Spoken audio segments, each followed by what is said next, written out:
Tawfiq Rajan കൂടിയുണ്ട്. Tawfiq Rajan, ഇതാ ഏറ്റവും ഒടുവിൽ സുരേഷ് കുമാർ സൂചിപ്പിച്ച ഒന്ന്, അതായത് വീക്ഷണത്തിൽ വന്ന മുഖപ്രസംഗം. അവിടെ എന്താണ് പറയുന്നത്? ഇത് ആസൂത്രിതമാണ്, CPM-ന്റെ തന്ത്രമാണ്, പാപം ചെയ്യാത്തവർ കല്ലെറിയട്ടെ എന്നൊക്കെ പറയുന്ന ഒരു മുഖപ്രസംഗം. അതിൽ നിന്ന് തന്നെ വ്യക്തമല്ലേ, ഒരു ഭാഗത്ത് പാർട്ടി രാഹുലിനെ തള്ളിക്കളഞ്ഞു, പാർട്ടിക്ക് ഒരു ബന്ധവുമില്ല, ഞങ്ങൾ സംരക്ഷിക്കില്ല എന്ന് പറയുന്നു. അതേസമയം തന്നെ വളരെ കൃത്യമായി രാഹുലിന് സംരക്ഷണം ഒരുക്കുന്നു മറുഭാഗത്ത്. അതല്ലേ ഇപ്പോൾ നടന്നുകൊണ്ടിരിക്കുന്നത്? അല്ല അഭിലാഷ, അങ്ങനെ വ്യാഖ്യാനിക്കേണ്ട ഒരു സ്ഥിതിഗതിയും നിലവിലില്ല. ഞങ്ങൾ എന്തായാലും പാർട്ടി അന്വേഷണ കമ്മീഷനെ നിയമിച്ചിട്ടില്ല, തീവ്രത അളക്കാനായി മുതിർന്നിട്ടില്ല, തീവ്രതയുടെ സ്കെയിൽ കണ്ടുപിടിച്ചിട്ടില്ല, പാർട്ടി കോടതിക്ക് റിപ്പോർട്ട് സമർപ്പിച്ചിട്ടില്ല. ഇത്തരത്തിൽ ഒരു പരാതി ഉത്തരവാദിത്തപ്പെട്ട യൂത്ത് കോൺഗ്രസിന്റെ സംസ്ഥാന അധ്യക്ഷനായിരുന്ന നിയമസഭാ സാമാജികനെതിരെ ഉയർന്ന ഘട്ടത്തിൽ വളരെ കൃത്യവും വ്യക്തവുമായിട്ടുള്ള നടപടി തുടക്കത്തിൽ തന്നെ സ്വീകരിക്കുന്ന സാഹചര്യം ഉണ്ടായി. അങ്ങേക്ക് അടക്കം വളരെ കൃത്യമായി അറിയാമല്ലോ എന്താ ചെയ്തത്. മണിക്കൂറുകൾക്കകം അദ്ദേഹത്തെ യൂത്ത് കോൺഗ്രസിന്റെ സംസ്ഥാന അധ്യക്ഷ പദവിയിൽ നിന്ന് മാറ്റി നിർത്തുന്ന സാഹചര്യം ഉണ്ടായി. അതിനിപ്പുറത്തേക്ക് ദിവസങ്ങൾക്കകം അദ്ദേഹത്തെ കോൺഗ്രസ് പാർട്ടിയിൽ നിന്ന് പ്രാഥമിക അംഗത്വത്തിൽ നിന്ന് സസ്പെൻഡ് ചെയ്യപ്പെടുന്ന സാഹചര്യം ഉണ്ടായി. അതിനിപ്പുറത്തേക്ക് തന്നെ എന്താണ് അദ്ദേഹത്തെ UDF-ന്റെ പാർലമെന്ററി പാർട്ടിയിൽ നിന്ന് ഒഴിവാക്കുന്ന സാഹചര്യം ഉണ്ടായി. സംഘടനാപരമായി അതെല്ലാം ചെയ്യുമ്പോഴും അദ്ദേഹം MLA ആയി തുടരുന്നുണ്ട്. അഭിലാഷെ ഞാൻ പൂർത്തിയാക്കട്ടെ. അതായത് ഈ ഘട്ടത്തിലടക്കം അദ്ദേഹം, അഭിലാഷ് സൂചിപ്പിച്ചു അദ്ദേഹം MLA ആയി തുടരുന്നുണ്ട്. ഞാൻ വളരെ സിമ്പിളായി ചോദിക്കാൻ ആഗ്രഹിക്കുന്നു, അദ്ദേഹം ഈ MLA സ്ഥാനവുമായി ബന്ധപ്പെട്ടടക്കം തീരുമാനമെടുക്കേണ്ടത് ശ്രീ രാഹുൽ മാങ്കൂട്ടത്തിൽ എന്നുള്ള വ്യക്തിയാണ്. ആ വ്യക്തിയാണ് അക്കാര്യത്തിൽ നിലപാട് സ്വീകരിക്കുന്നത്. പക്ഷേ രാഹുൽ മാങ്കൂട്ടത്തിനെ MLA ആക്കിയത് പാർട്ടിയാണ്. ഒരു പാർട്ടി അതുകൊണ്ടാണ് അഭിലാഷെ, പാർട്ടി ഇത്തരത്തിലൊരു ആരോപണം ഉയർന്ന ഘട്ടമുണ്ടായപ്പോ വളരെ കൃത്യവും വ്യക്തമായിട്ടുള്ള നിലപാടെടുത്തത്. രാഹുൽ മാങ്കൂട്ടം അതിനുശേഷം നടന്ന നിയമസഭാ സമ്മേളനത്തിൽ അഭിലാഷടക്കം ആ വാർത്തകൾ കൃത്യമായി കണ്ടതാണ്, ദൃശ്യങ്ങൾ കൃത്യമായി കണ്ടതാണ്, കേട്ടതാണ്. എന്താണ് UDF-ന്റെ പാർലമെന്ററി പാർട്ടിയിൽ നിന്ന് അദ്ദേഹത്തെ സസ്പെൻഡ് ചെയ്തതിന് പിന്നാലെ UDF-ന്റെ നിയമസഭാ സാമാജികരോടൊപ്പമല്ല ശ്രീ രാഹുൽ മാങ്കൂട്ടം ആ നിയമസഭാ സമ്മേളനത്തിൽ പങ്കെടുത്തത് എന്നുള്ള വസ്തുത അങ്ങ് മറന്നുകൊണ്ട് സംസാരിക്കരുത്. അതിനിപ്പുറത്തേക്ക് ആ വസ്തുത ഞാൻ മറക്കുന്നില്ല. പക്ഷെ കഴിഞ്ഞ ദിവസം തദ്ദേശ തെരഞ്ഞെടുപ്പിൽ കണ്ണാടിയിലടക്കം കോൺഗ്രസിന്റെ UDF-ന് സ്ഥാനാർത്ഥികൾക്ക് വേണ്ടി പ്രചാരണം നടത്തിയിരുന്നു. അവിടെ ആ സ്ഥാനാർത്ഥികളെ മാറ്റി നിർത്താനോ രാഹുലിനെ മാറ്റി നിർത്താനോ ഒന്നും ഒരു ശ്രമവും കോൺഗ്രസിന്റെ ഭാഗത്തു നിന്നുണ്ടായില്ല. ഞങ്ങളുടെ KPCC പ്രസിഡന്റ് അടക്കം സംഘടനാ ചുമതലയുള്ള ജനറൽ സെക്രട്ടറി അടക്കം ഇക്കാര്യത്തിൽ വ്യക്തത നൽകിയിട്ടുണ്ട്. അതായത് എന്താണ്, ഞങ്ങളുടെ ഈ ടീം UDF ഒറ്റക്കെട്ടായി, കോൺഗ്രസ് നേതൃത്വം, ടീം UDF-ന് അപ്പുറത്തേക്ക് കോൺഗ്രസ് നേതൃത്വം ഒറ്റക്കെട്ടായാണ് അദ്ദേഹത്തെ ഈ MLA പദവിയിൽ നിന്ന് അടക്കം മാറ്റി നിർത്താൻ സാഹചര്യം ഉണ്ടായത്.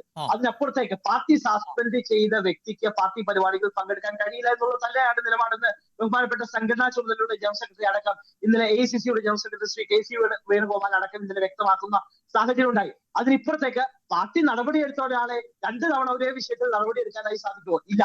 ഇതിനിപ്പുറത്തേക്ക് ഇപ്പൊ നിയറസ്റ്റ് ആയിട്ടാണ്, ഏറ്റവും ഒടുവിലായിട്ടാണ് ത്രിതല പഞ്ചായത്ത് തെരഞ്ഞെടുപ്പ് നടക്കുന്ന സാഹചര്യത്തിലാണ് ഇത്തരത്തിൽ പരാതിക്കാരി ബഹുമാനപ്പെട്ട മുഖ്യമന്ത്രിയെ നേരിട്ട് കണ്ട് പരാതി നൽകുന്ന സാഹചര്യം ഉണ്ടായി. ആരോപണം വന്ന് 3 മാസങ്ങൾക്ക് ഇപ്പുറത്തേക്ക്. ശരി, ആ യുവതിക്ക് പരാതി നൽകാൻ അധികാരമുണ്ട്. ആ പരാതി ആ യുവതി നൽകി. ഇത് അന്വേഷിക്കുകയാണ്. ആരാണ് അന്വേഷിക്കുന്നത്? ക്രൈംബ്രാഞ്ചാണ് അന്വേഷിക്കുന്നത്. ക്രൈംബ്രാഞ്ചിന്റെ ചുമതലയുള്ള ആഭ്യന്തരമന്ത്രി രമേശ് ചെന്നിത്തലയല്ല, ശ്രീ പിണറായി വിജയൻ എന്നുള്ളതാണ്. കൃത്യമായി പിണറായി വിജയന് ഈ വിഷയവുമായി ബന്ധപ്പെട്ട് കോൺഗ്രസ് നേതൃത്വത്തിന് യാതൊരു സ്വാധീനവും ഈ വിഷയത്തിൽ ഇടപെടാൻ കഴിയില്ല, നടത്താൻ കഴിയില്ല.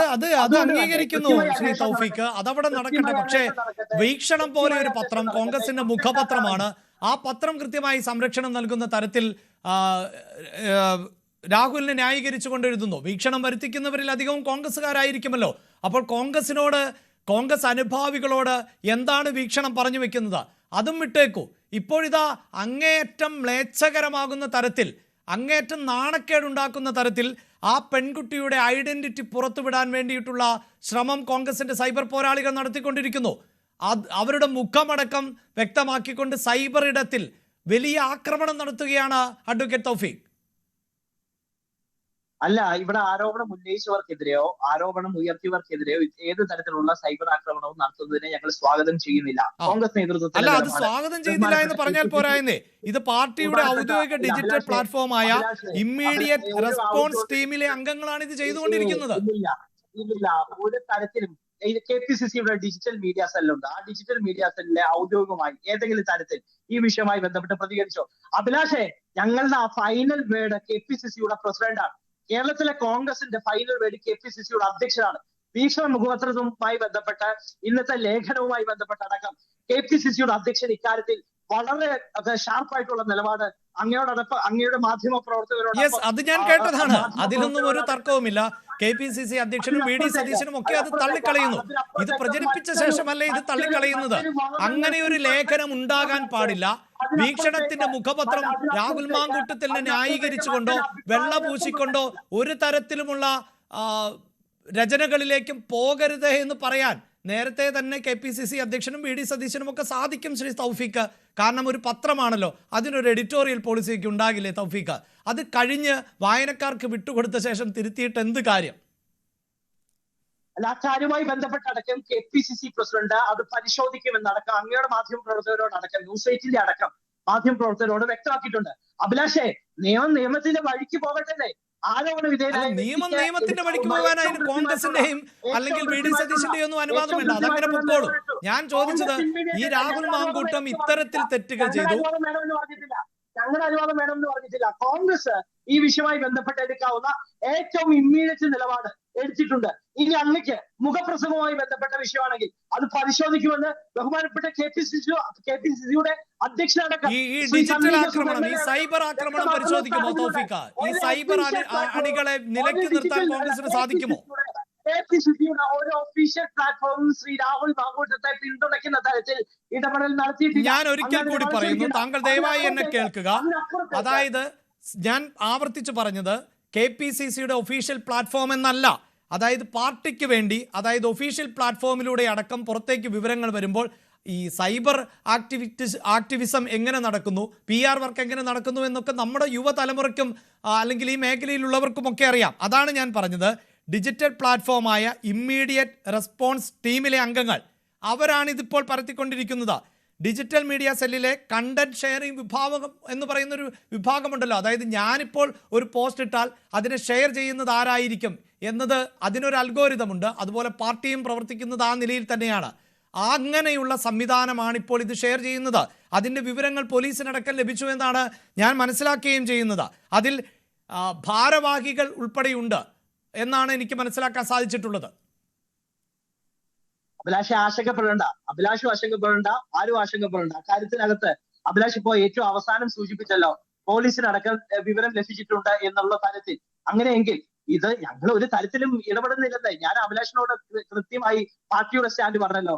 ഒരു ഒഫീഷ്യൽ പ്ലാറ്റ്ഫോമിൽ നിന്നും KPCCയുടെ ഡിജിറ്റൽ മീഡിയ സെല്ലിന്റെ ഒരു ഒഫീഷ്യൽ പ്ലാറ്റ്ഫോമിൽ നിന്നും ഔദ്യോഗികമായി ശ്രീ രാഹുൽ മാങ്കൂട്ടത്തിന്റെ എതിരെ പരാതി നൽകിയ ആ യുവതിയുമായി ബന്ധപ്പെട്ട് ഇല്ലെങ്കിൽ ആ മാധ്യമ പ്രവർത്തകർക്കെതിരെ സൈബർ ആക്രമണം നടത്തണമെന്ന് ആരും ആഹ്വാനം ചെയ്തിട്ടില്ല. അതിനപ്പുറത്തേക്ക് ഏതെങ്കിലും തരത്തിൽ പ്രതികരണം ഉണ്ടെങ്കിൽ അതിന് പ്രതികരിക്കേണ്ട സാഹചര്യം കോൺഗ്രസ് നേതാക്കൾക്കില്ല എന്ന് അങ്ങയോട് സൂചിപ്പിക്കട്ടെ. അതിനിപ്പുറത്തേക്ക് ഇത് പറയുമ്പോൾ CPM-നെ പ്രതിനിധി ഏറ്റവും അവസാനം സൂചിപ്പിച്ച കാര്യത്തിലൂടെ വ്യക്തത വരുത്തി മുന്നോട്ട് പോകേണ്ട ധാർമ്മിക മര്യാദ ഈ ചർച്ചയിൽ പങ്കെടുക്കുന്ന കോൺഗ്രസ് വക്താവ് എന്നുള്ള നിലയിൽ എനിക്കുണ്ട്. ഇതൊക്കെ പറയുമ്പോൾ ഇതേ സാഹചര്യത്തിൽ സാക്ഷാൽ കാരണഭൂതന്റെ പോലീസ് അന്വേഷിച്ച് ചാർജ് ഷീറ്റ് നൽകി കോടതിയിൽ അന്തിമ കുറ്റപത്രം സമർപ്പിച്ച ഒരു MLA, ആ MLA CPM-നോടൊപ്പം ചേർന്ന് നിൽക്കുന്നുണ്ട് എന്നുള്ള കാര്യം മറന്നു നിന്നുകൊണ്ട് അദ്ദേഹം സംസാരിക്കരുത്. സമാനമായ സാഹചര്യത്തിൽ പ്രതിയാക്കപ്പെട്ട ആളാണ്, സമാനമായ കുറ്റകൃത്യം ചെയ്തിട്ടുള്ള ആളാണ്,